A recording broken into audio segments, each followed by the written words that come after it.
우리 다 같이 말씀을 봅니다. 말씀은 마태복음 5장 27절부터 32절까지 산상순 속에 들어있는 말씀을 같이 살펴봅니다. 자, 마태복음 5장 27절부터 32절까지 천천히 어떤 내용이 있는지 두 부분으로 나누어지기도 하거든요. 무엇과 무엇으로 나뉘어지는지도 한번 보시면서 같이 한번 천천히 읽어봅니다. 같이 읽습니다. 시작. 또 간음하지 말라 하였다는 것을 너희가 들었으나 나는 너희에게 이르노니 음욕을 품고 여자를 보는 자마다 마음에 이미 간음하였느니라. 만일 내 오른 눈이 너로 실족하게 하거든 빼어내버리라. 내 백체 중 하나가 없어지고 온몸이 지옥에 던져지지 않는 것이 유익하며, 또한 만일 내 오른손이 너로 실족하게 하거든 찍어내버리라.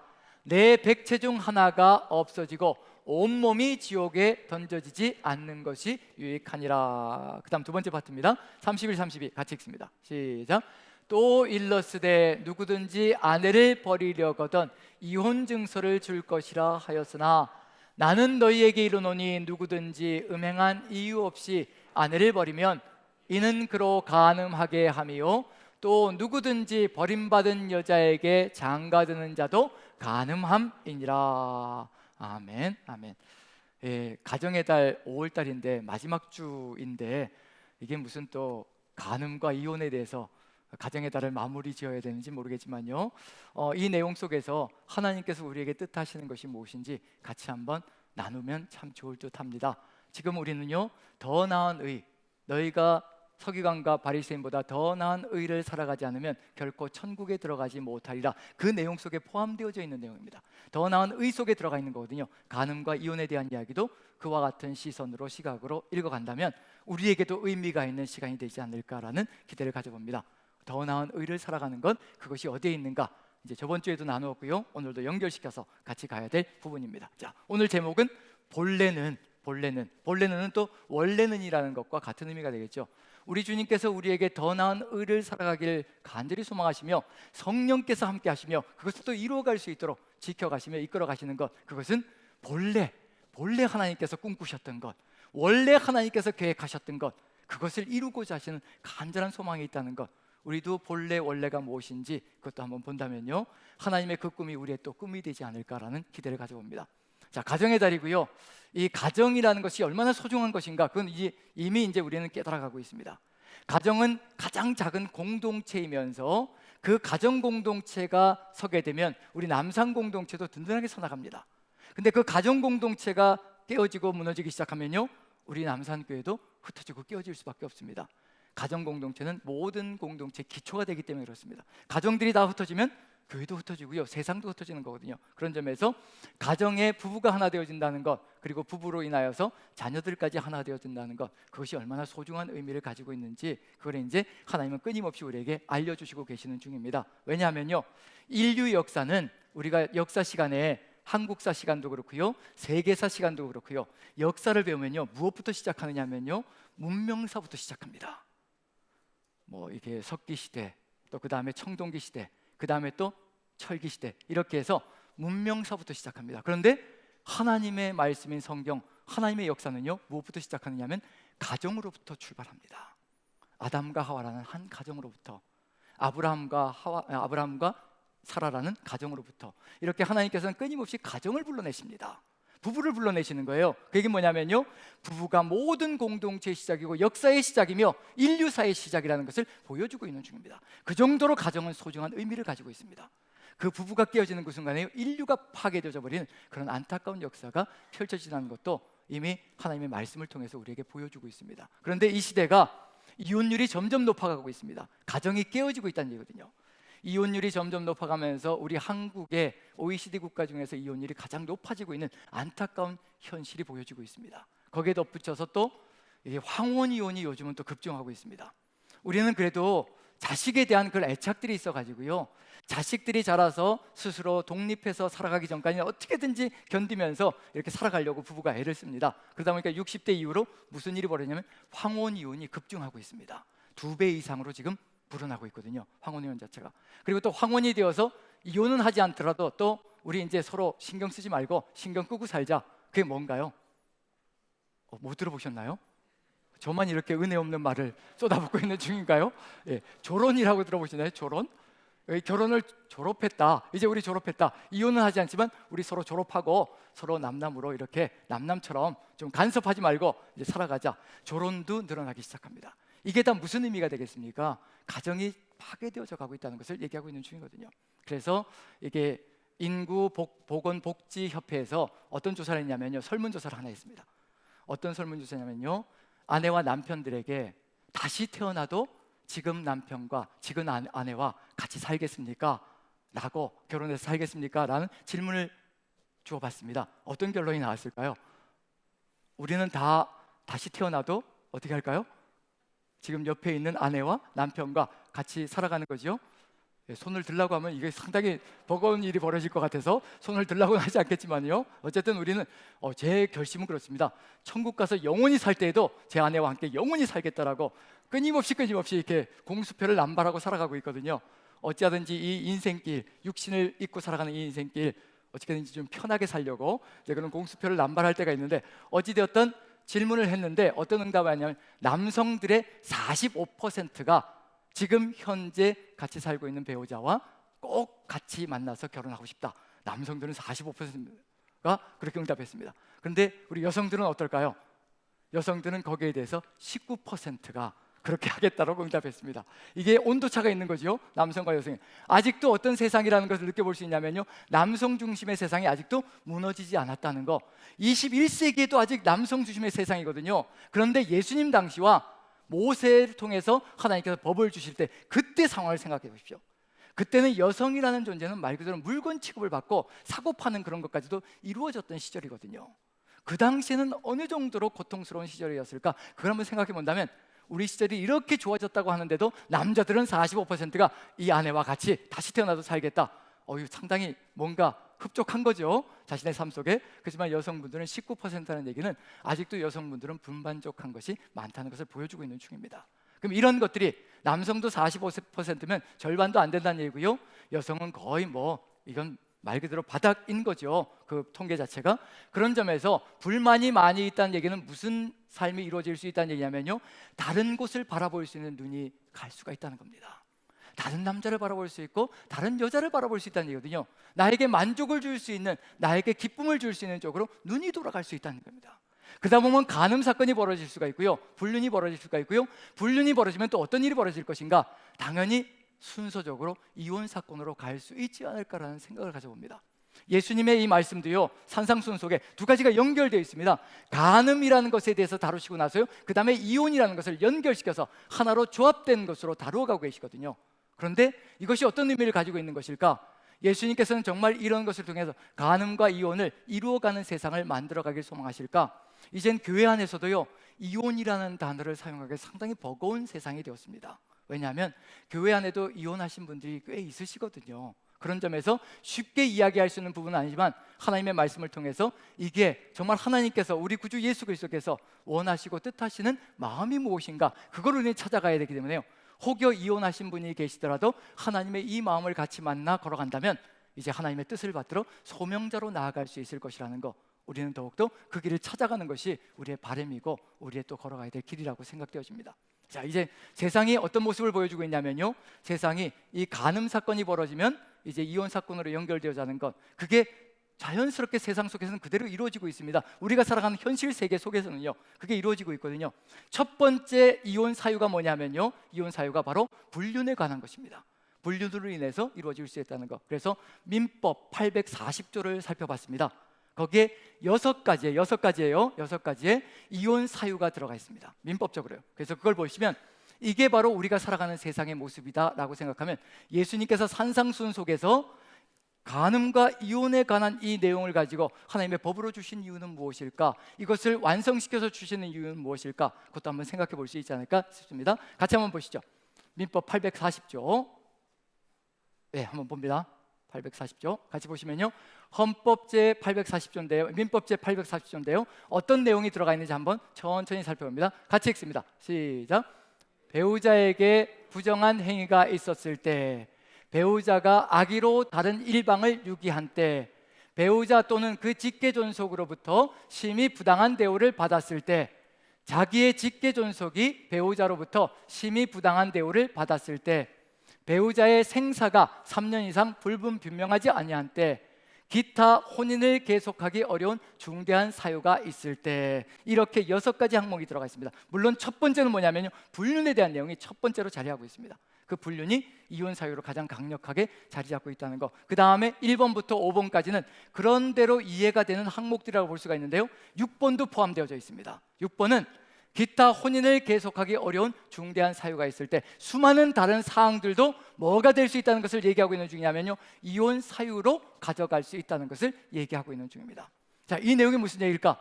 예수님께서 왜 굳이 산상수훈의 법안에 더 나은 의를 살아가는 그 내용 속에 간음과 이혼에 대한 이야기를 집어넣으셨을까? 그 내용을 가지고 살아가야 된다고 얘기를 하고 있을까?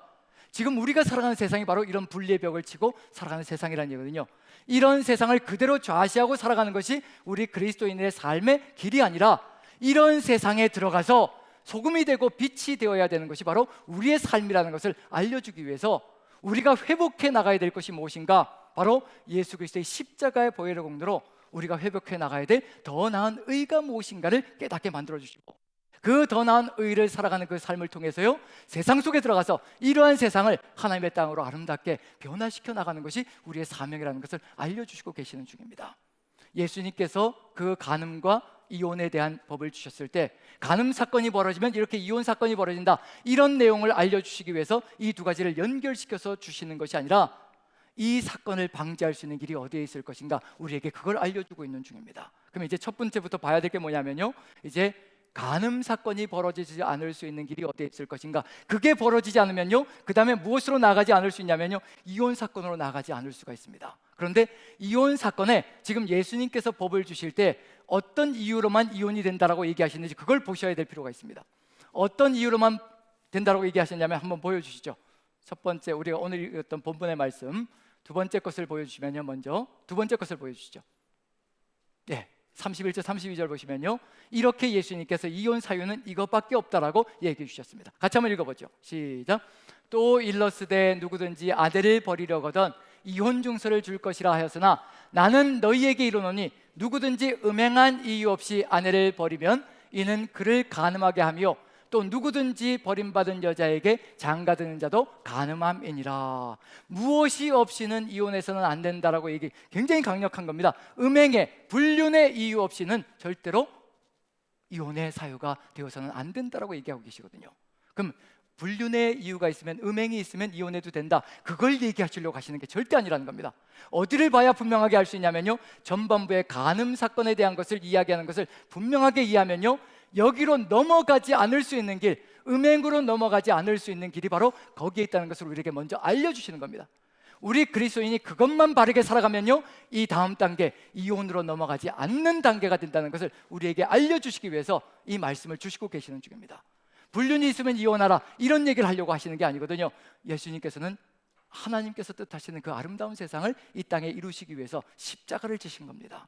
그런 점에서 이렇게 이런 사건들이 벌어지게 만들어 가려는 의도가 전혀 아니라는 것. 그래서 첫 번째를 보여주시면요, 몇 절부터 뭐냐면 27절부터 30절까지 보시면요, 우리의 삶 속에 이 음행이라는 것, 간음이라는 것 어떻게 해서 발생되어지는가, 그걸 살펴보면요, 눈으로도 하지 말고 마음으로도 하지 말고 손으로도 하지 말라, 이게 바로 간음 사건에 들어가 있는 조건입니다. 눈으로도 절대, 마음으로 간음한 것도 간음한 것이다, 눈으로 간음한 것도 간음한 것이다 라고 얘기할 때 이게 쉬운가요? 어려운가요? 어렵죠. 예, 남성분들 침묵을 지키시는데 어렵죠. 눈으로도 간음하지 않고 마음으로도 간음하지 않는 것, 이게 쉽지 않다는 것은 분명히 들어가 있습니다. 그럼 우리 모두가 다 죄인인 것인가? 그걸 얘기하려고 하시는 것이 아니라 그 간음의 내용이 궁극적으로 무엇인가를 보여주려고 하는 겁니다. 지나가는 아름다운 여성을 보고, 지나가는 잘생긴 남자를 보고, 남성을 보고 눈이 갈까요? 안 갈까요? 솔직하게 한번 얘기해 주시죠. 아리따운 아가씨가 지나가고 있고요, 잘생긴 아주 청년이 지나가고 있습니다. 눈이 가나요? 안 가나요? 아니, 아름다운 것을 보면 어때요? 마음이, 눈길이 가고 마음이 가잖아요. 그걸 얘기하는 게 절대로 아니라는 겁니다. 아름다운 여성이 지나갈 때 우리가 눈이 가지요. 물론 아내가 옆에 있으면 좀 이렇게 조심을 하기도 하지만, 또 남편이 옆에 있으면 조심하기도 하지만, 이게 눈이 저절로 갑니다. 이런 본능적인 것을 얘기하는 것이 아니라요, 마음에 뭐가 새겨져 있는 걸 얘기하는 겁니다. 그 간음을 얘기하는 겁니다. 그래서 28절을 보시면요, 바로 이런 상태를 얘기하는 겁니다. 같이 한번 읽어보시죠. 시작. 나는 너희에게 이르노니 음욕을 품고 여자를 보는 자마다 마음에 이미 간음하였느니라. 무엇이 전제 조건으로 들어가는지 보셔야 된다는 겁니다. 음욕을 품고 여자를 보는 겁니다. 음욕을 품고 남자를 보는 겁니다. 이미 마음속에 뭐가 가득 들어차 있냐면, 마음속에 하나님의 말씀이 새겨져 있지 않고요, 음욕이 가득 들어차 있는 겁니다. 마음에 음욕이 가득 들어차 있으니까 보는 것이 달라지기 시작합니다. 여성을 보는데 잠시 이뻐서 바라보는 것이 아니라 마음속에 욕망을 가지고, 정욕을 가지고 쳐다보고 있는 것, 그것을 얘기하는 겁니다. 그럼 이미 뭐가 되었다는 얘기냐면요, 이미 마음속에 다른 것이 가득 들어차 있는 상태를 얘기하는 겁니다. 그렇기 때문에 간음으로 나아가는 겁니다. 청소년 시절을 우리가 다 거쳐봤잖아요. 특히 남성들 같은 경우에 청소년 시절을 거쳐봤잖아요. 본능적으로 육체적으로 왕성하게 성장하는 시기이기 때문에요, 성적인 욕망이 분출되는 시기입니다. 주체할 수가 없는 거죠. 그 시기를 다 거쳐왔습니다. 그래서 청소년들과 얘기를 나누다 보면 자유행위라는 것에 대해서도 이야기를 나눕니다. 자연스럽게요. 또 그것이 고민이 되어서 다가오는 청년들도 있습니다. 왜냐하면 내가 신앙이 너무 좋고 하나님을 극진히 사랑하고 예수 그리스도의 보혈 가운데 내가 구원받은 존재라는 것을 뜨겁게 깨닫고 있는데, 이 육신의 정욕을 제어하지 못하는 그런 안타까운 것 때문에 양심의 가책을 느껴서 찾아와서 고민을 상담하는 그런 이야기들이 상당히 많습니다. 그럴 때마다 이야기해 주는 것이 있습니다. 그건 자연스러운 것이고 본능적인 것이고, 그리고 하나님께서 우리에게 주신 과정이라는 것을 얘기해 줍니다. 하지만 중요한 것은 마음에 무엇이 새겨져야 하는지를 계속해서 우리가 걸어가야 된다는 것. 그럼에도 불구하고 그 욕망이 솟구쳐 올라올 때도 불구하고 하나님의 말씀으로 계속 돌아가며 그리고 자제하려고 애를 쓰고 그 길을 걸어가야 되는 것. 그렇다고 해서 완전히 끊어야 된다, 그렇게 얘기할 수는 없습니다. 왜냐하면 이 과정 속에서 또 걸어가야 될 삶의 길이 있거든요. 배워야 될 것이 있고, 그 과정 속에서 하나님의 모습과 하나님의 말씀을 잃지 않고 끊지 않고 마음에 계속 새겨나간다면 그 하나님을 향해서 나아갈 수가 있거든요. 그런데 여기서 주장하는 건 뭐냐면, 예수님께서 말씀하시는 건 뭐냐면요, 음욕을 품고 여자를 보는 것. 이미 뭐가 다 들어와 있냐면요, 이미 마음속에 하나님의 말씀은 다 지워지고요, 없고요, 죄성으로 가득 들어차 있고요, 육신의 욕망으로 가득 들어차 있는 상태를 얘기하는 겁니다. 그러할 때 끊어내는 방법은 뭐밖에 없느냐면요, 보는 것을 주의하는 것, 그것밖에 없습니다. 보지 않으려고 애를 쓰고, 그 다음에 보지 않아야 마음에 다른 것이 들어가지 않고요, 그리고 또 손으로 행동하지 않는 역사가 펼쳐집니다. 눈으로 보고 뭘 하냐면 행동하게 되어 있습니다. 눈으로 보면 눈으로 본 것이 마음에 새겨지게 되어 있고요, 그리고 행동하는 역사가 펼쳐지거든요. 그래서 눈을 뽑아내라, 손을 찍어내라, 이 얘기는 뭐냐면요, 눈으로 보는 것을 근절시켜야 된다는 것, 즉 바른 것이 아니건 보지 않으려고 하는 그것이 바로 신앙인의 길이라는 것을 보여주고 있는 중입니다. 예수님께서는 그 얘기를 하고 계시는 중입니다. 이렇게 된다면요, 만약에 우리가 보는 것을 주의해서 정말 악한 것들, 죄악된 것들, 육신의 정욕을 이끌어가는 것들을 보지 않으려고 철저하게 차단시키고, 손으로 행동하지 않으려고 철저하게 차단시켜서 마음에 하나님의 말씀을 가득히 채우면 어떤 일이 벌어질 것인가? 뭐가 일어나지 않는다는 얘기인가요? 삶 속에서요. 간음 사건이 일어난다는 얘기인가요? 일어나지 않는다는 얘기인가요? 지금 이 말씀대로 걸어간다면요, 간음과 음행은 우리 마음속에 자리할 공간이 없어진다는 것을 얘기하는 겁니다. 이렇게 살아가면 그 다음에 뭐가 없어진다는 얘기냐면요, 이혼 사유 자체가 사라지게 되어 있습니다. 이혼의 음행한 것 이외에는 절대로 이혼해서는 안 된다. 왜 예수님께서 이 말씀을 하시는가? 바로 이것이 첫 번째 우리의 마음속에, 삶 속에 이루어진다면요, 그 길로 나아가지 않을 수 있는 길이 열린다는 것을 알려주고 계시는 중입니다.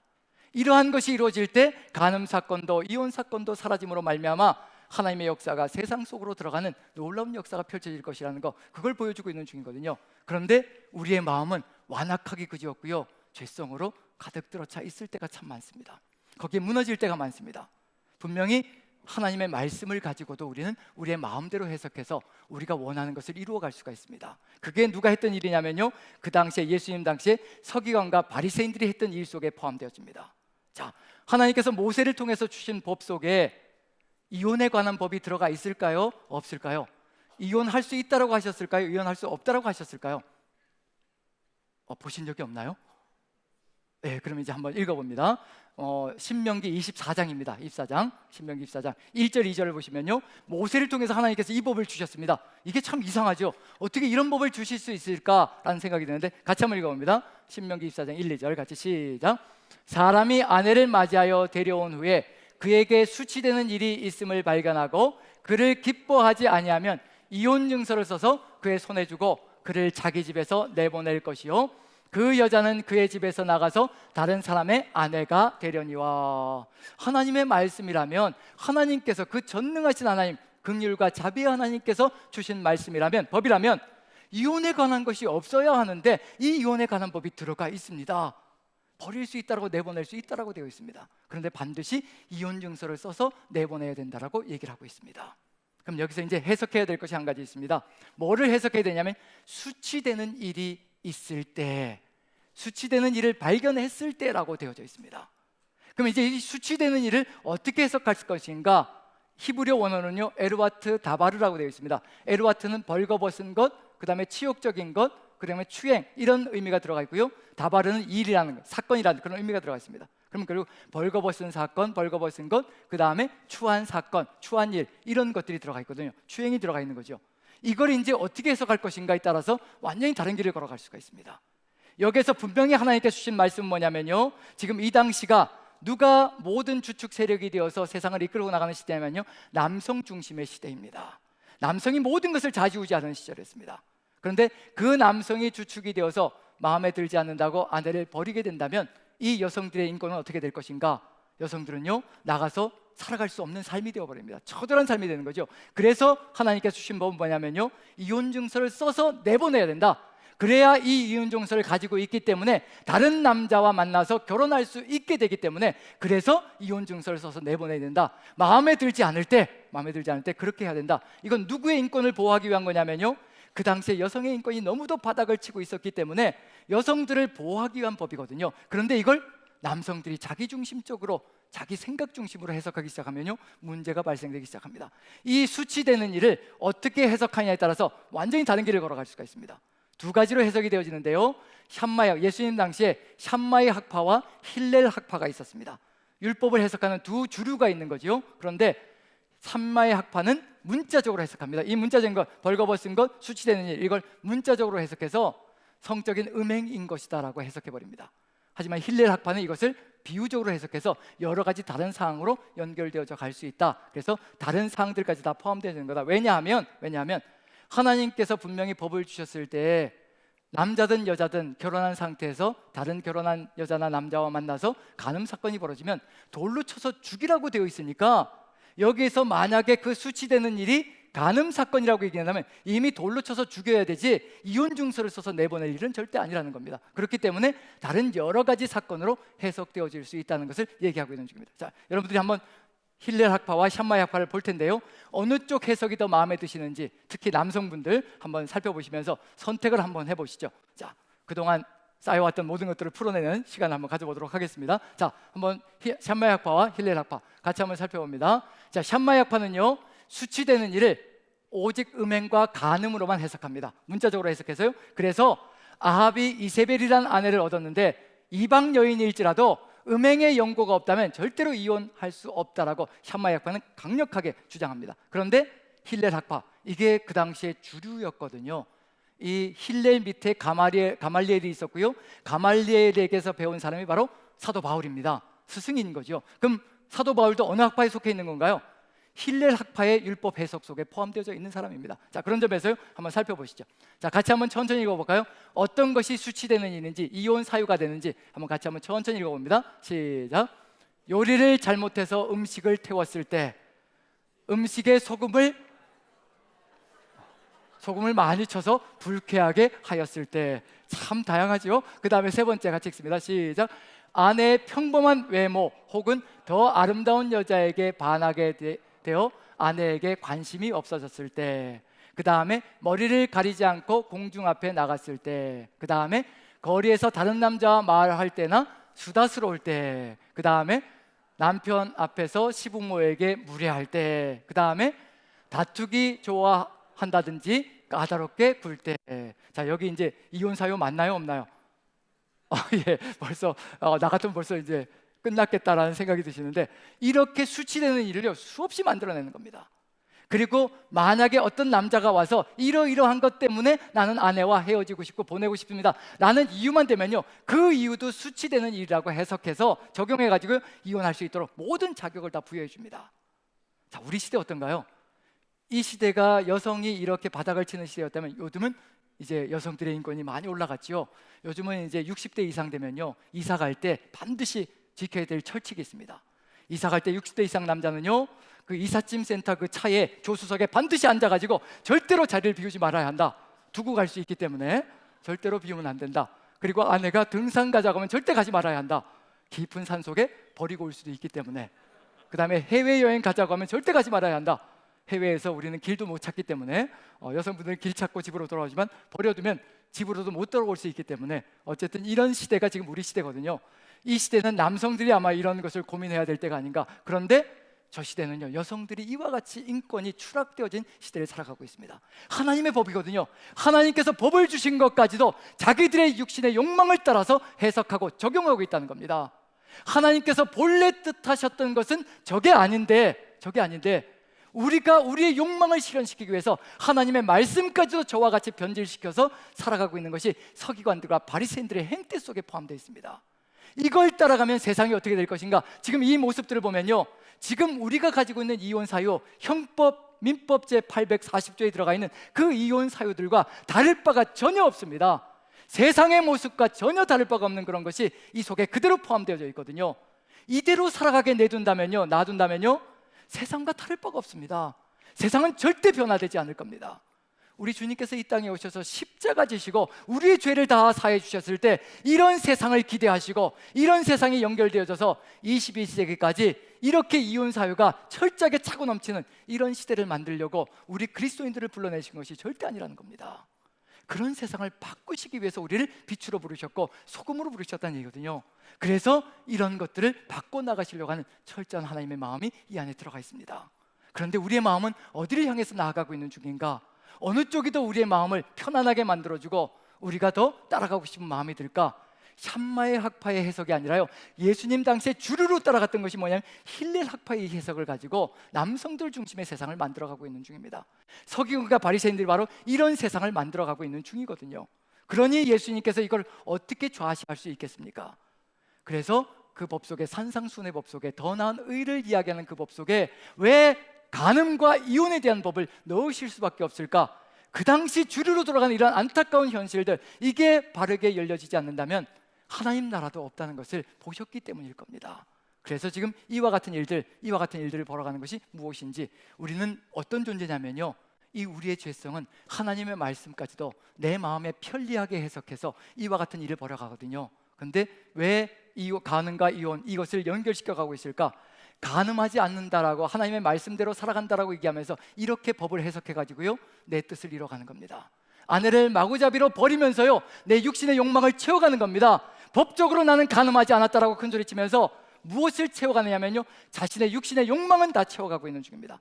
마음에 안 드는 아내는 버리고 또 내 마음에 드는 여성을 골라서 결혼하면서 그렇게 해서 합법적으로 하나님의 법 안에서 내가 원하는 것을 이루어가는 그런 세상을 만들어가고 있는 것이 이 당시의 삶의 모습이었다는 얘기입니다. 이걸 그대로 놔둔다면 어떤 세상이 될 것인가? 하나님께서 꿈꾸시는 세상은 절대 이루어질 수 없을 겁니다. 그래서 주님께서 우리에게 말씀을 주시고 하나님의 율법, 그 모세를 통해서 주신 율법을 바꿔주시며 완전케 해서 우리에게 올려주십니다. 더 나은 법. 그런데 바리새인들과 서기관들은 여기에 대해서 이제 따져 묻게 되죠. 실제로 따져 묻는 이야기가 마태복음 19장 속에 들어가 있습니다.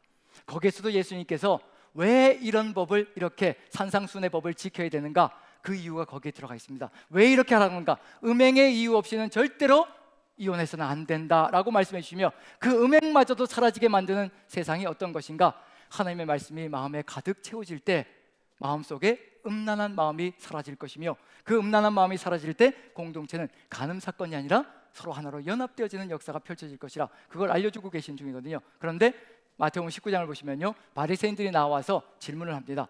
어떤 연유가 있을 때 이혼할 수 있습니까? 어떤 사유가 있을 때 그럼 이혼할 수 있습니까? 그럴 때 예수님께서 보여주시는 게 있습니다. 그걸 읽어보면요, 예수님께서 산상순의 법을 이렇게 완전하게 만들어 주시는 이유가 그 안에 들어가 있습니다. 한번 읽어보죠. 자, 마태복음 19장 3절부터 6절까지 어떤 단어가 눈에 들어오시는지 한번 살펴보시기 바랍니다. 같이 읽습니다. 시작. 바리새인들이 예수께 나와 그를 시험하여 이르되 사람이 어떤 이유가 있으면 그 아내를 버리는 것이 옳으니까? 예수께서 대답하여 이르시되 사람을 지으신 이가 본래 그들을 남자와 여자로 지으시고 말씀하시기를 그러므로 사람이 그 부모를 떠나서 아내에게 합하여 그 둘이 한 몸이 될지니라 하신 것을 읽지 못하였느냐? 그런즉 이제 둘이 아니요 한 몸이니 그러므로 하나님이 짝지어 주신 것을 사람이 나누지 못할지니라 하시니. 이제 이 내용을 보시면요, 분명하게 드러나는 게 뭐냐면요, 왜 하나님께서 이 땅에 오셔서 십자가 지시고 우리의 죄를 다 사하시고 우리를 의로운 존재로 세워놓으셨는지 그걸 알 수가 있습니다. 4절 보시면서 예수님께서 꿈꾸시는 세상이 뭔지 한번 살펴보시기 바랍니다. 다시 한번 읽어봅니다. 어떤 단어가 들어오시는지 한번 살펴보시면 읽어봅니다. 같이 읽습니다. 시작. 예수께서 대답하여 이르시되 사람을 지으시니가 본래 그들을 남자와 여자로 지으시고. 어디로 돌아가게 하시려는 거예요? 본래 세상으로 돌아가시게 하시려는 겁니다. 본래 꿈꾸셨던 것, 원래 하나님께서 계획하셨던 것, 그때는 죄가 없었던 시절입니다. 창세기 2장이거든요. 창세기 2장에 남자가 그 부모를 떠나 그 아내와 한 몸이 될지니라, 하나가 될지니라. 그때는요, 인간이 죄를 저지르기 전의 사항들입니다.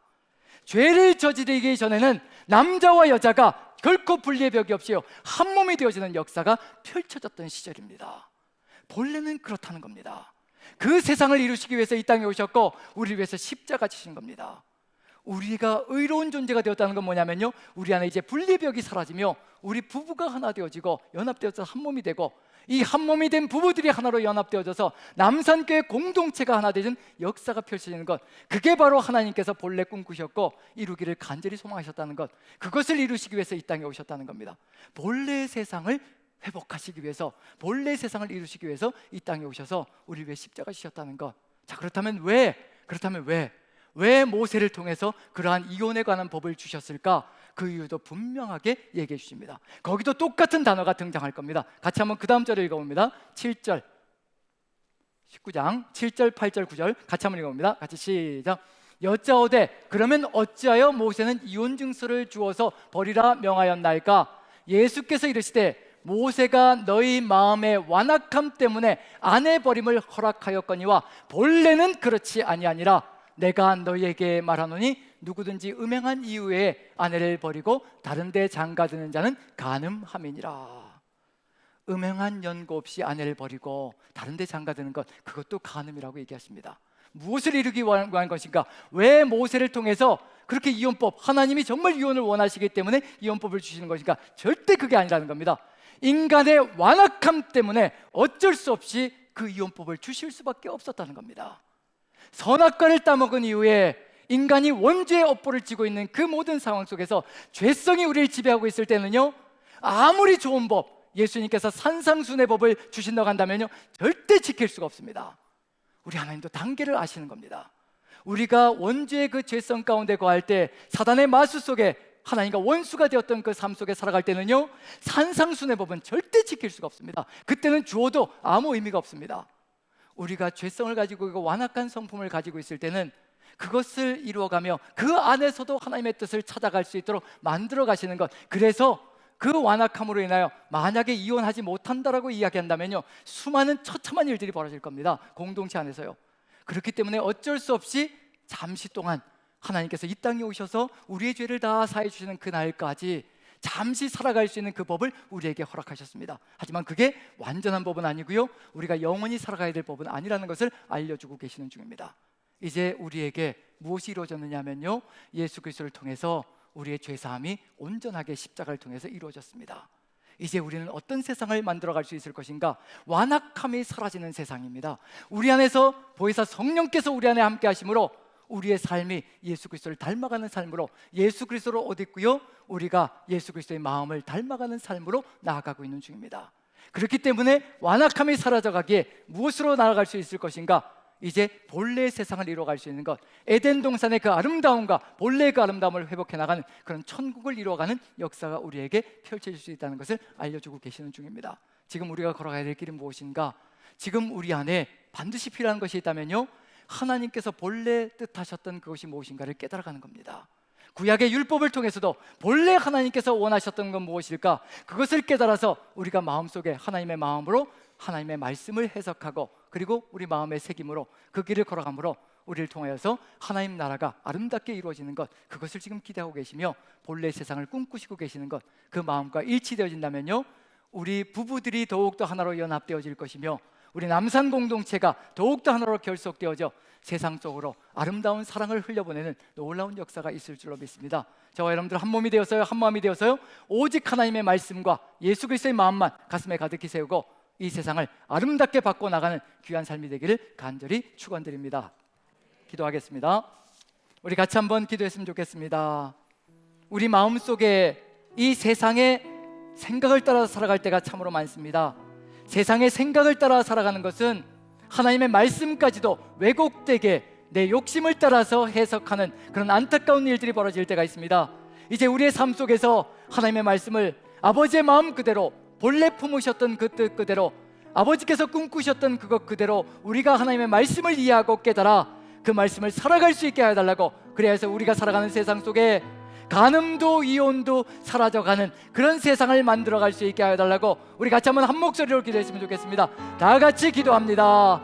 사랑의 하나님, 아버지의 본래 뜻을 깨달아갈 수 있게 도와주시옵소서. 아버지의 본래 그 마음, 원래 꿈꾸셨던 그 마음, 아버지의 말씀을 주시며 우리에게 주셨던 그 마음을 우리가 마음속에 새길 수 있게 도와주시옵소서. 그 말씀을 통하여서 우리의 삶이 변화되게 도와주시고 우리의 가정이 회복되고 우리 남산 공동체가 더욱더 든든하게 하나 되어 주의 뜻을 이루어가는 귀한 공동체 되게 도와주시어서 세상을 향하여 아름답게 사랑의 물결을 흘려보내게 도와주시옵소서. 감사드리며 예수님의 이름으로 기도합니다. 사랑의 하나님, 주께서 함께하여 주시고 은혜로 인도하여 주옵소서. 우리 마음속에 오직 주의 말씀만 새겨지게 도와주시옵소서.